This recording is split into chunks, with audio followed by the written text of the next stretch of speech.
Master of Wine and Beverage Management program, and professionally, I'm a private chef. But some of you might recognize me from season 22 of Gordon Ramsay's Hell's Kitchen, The American Dream. The 6th episode's actually airing tonight at 8 p.m. on Fox, East Coast. So a little bit of background on me. So I'm originally from Alexandria, Virginia, and I spent most of my childhood dreaming of becoming not a chef, but a financial advisor. So I got my undergraduate degree in business from UNC Chapel Hill, and I spent a couple of years working in banking. But I spent absolutely every second of my free time making bone broth or practicing fabricating a chicken, because clearly that's what my passion was. So a couple of years into the banking industry, I decided to pivot and go to culinary.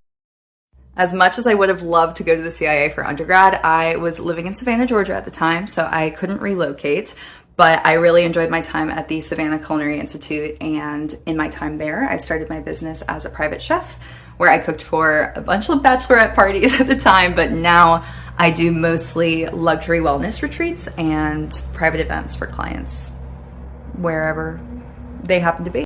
We'll be cooking in this stunning kitchen for the next 4 days. There's going to be 24 ladies here doing a wellness retreat, and I usually kind of travel around the country with them wherever they go, and this is one of my favorite locations. So I just got back from getting some of the groceries for the next 4 days. Not a bad view from the kitchen, but definitely a massive haul.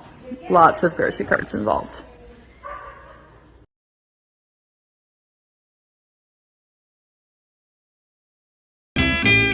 J'ai jeté mon cœur un peu à tout vent.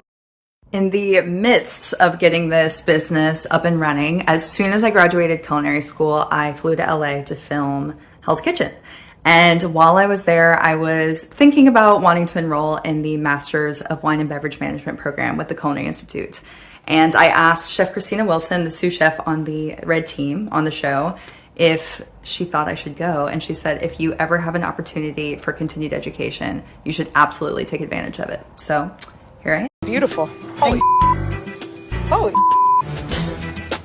Honestly, that's really impressive. Wow. Thank you. I was not expecting Chef Christina to be so impressed by my salmon cut. I haven't been cooking for that long. I don't have that much experience. So right after we wrapped up on set, I came home and enrolled in the master's program here at the CIA. And my decision-making process for that was that I knew I wanted to elevate my offering for my clients. I was trending towards being a luxury private chef, which was something that I really wanted to continue to do. And I believe that wine and wine pairings are such an important part of elevating a meal. So I really wanted to be able to confidently stand in front of my clients and say, this is why I picked this wine. This is a little bit more about it. Do you want to talk about it? What kind of wines do you like? May I make another recommendation? I was attracted to this online Masters in Wine and Beverage Management program specifically because other than 2 absolutely incredible residencies, it is entirely online. So with my insanely busy schedule, it is really important to me to have the flexibility to watch the lectures, do the readings, and submit my assignments each week on my own time. And not only is my work schedule busy, but I'm actually also an Army wife. So we lived in 3 states last year, and flexibility with this school schedule has been the only reason that I've been able to complete the program. And I also need that level of accountability. So it's been really great being a part of a cohort and to have professors that are keeping me on top of my study. The moment of appreciation for those residencies, though, I do love the online part of the program, but the residencies are amazing. Both times I was like, oh no, guys, I have to go back to Napa for school. Darn. The amazing itineraries that the school put together for us were truly unbelievable. From the in-classroom wine tastings to visiting wineries and talking to the winemakers and the guest speakers, every single thing about it was so perfectly curated. It was genuinely once-in-a-lifetime experiences, both times, and I would do it all the time if I could. Re-enroll. I'm ready to go again.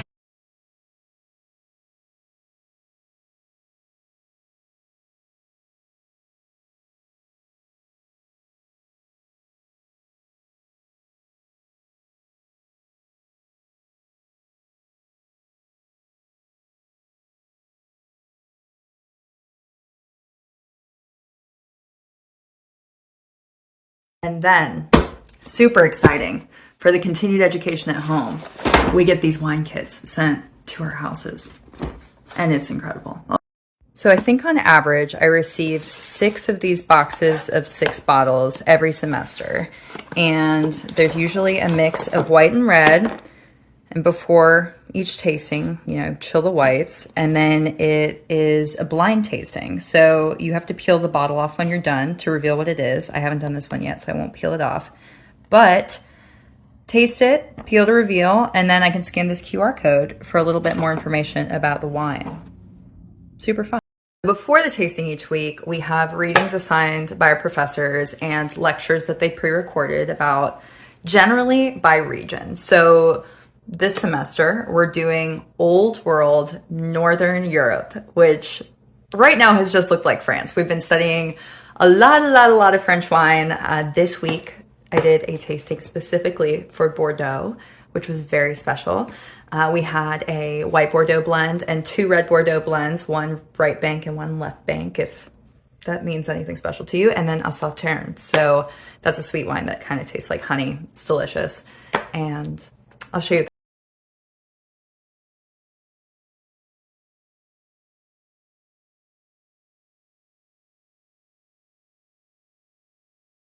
I don't know if it's obvious from the name of the program being Wine and Beverage Management and some of my previous slides, but we aren't only studying wine in this program. So we also, earlier this semester, studied tea, coffee, sake, beer, and right now we've just pivoted to the course on liquor and liqueurs. And I think I have an assignment coming up where I have to create my own twist on a classic cocktail and give it a backstory and a new name, and that's going to be a lot of fun. And it's a great excuse to build out my my bar.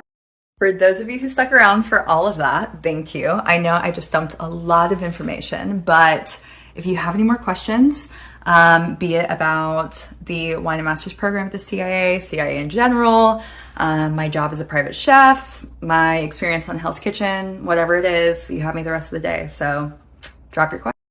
Great question. I have a lot of answers to this. Being on set in general, super overwhelming. As I said, I had literally just graduated culinary school, so I had pretty much no clue what I was doing, and I'd never worked in a professional kitchen ever, then or to this day. But he was actually amazing. If you put in the effort to show him that you wanted to learn from him, he was more than willing to teach you, and that was an unbelievable experience. Like, truly wouldn't trade it for the world.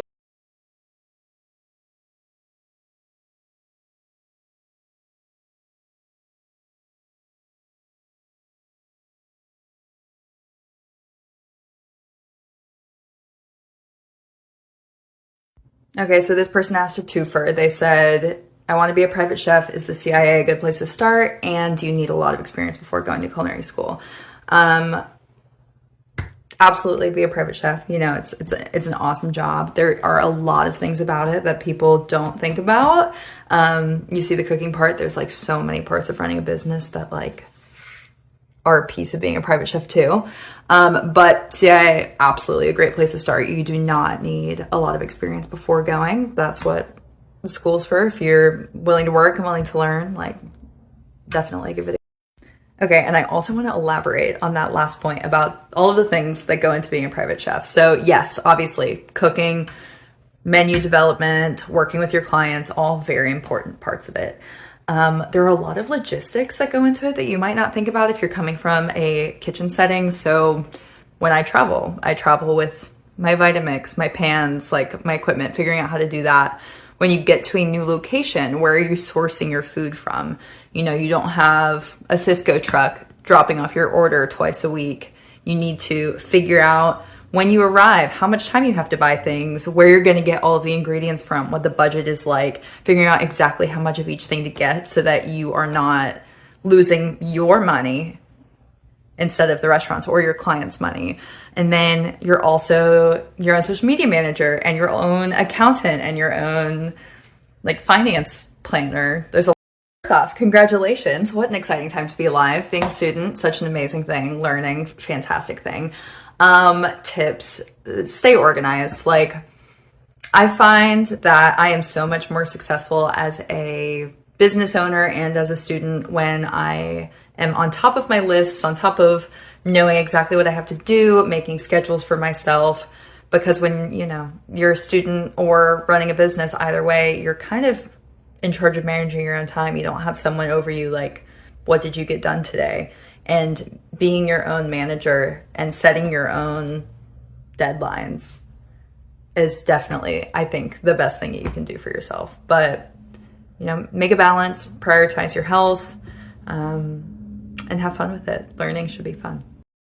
The absolute number one thing you can do for yourself as an entrepreneur is to shamelessly advertise your business. I know that a lot of us are hesitant to be like, hi, I do this. This is what I have going on. Please pay attention to me. But like, you kind of need to be doing that. I remember very vividly the first time I told someone I was a private chef, I was like, oh my gosh, did I just say that? Like, am I really a private chef yet? But if you don't say it, nobody else will, you know? So that, telling people, and two, social media, powerful tool. I hashtag private chefed the out of absolutely everything. And yeah, networking. So combination of those things.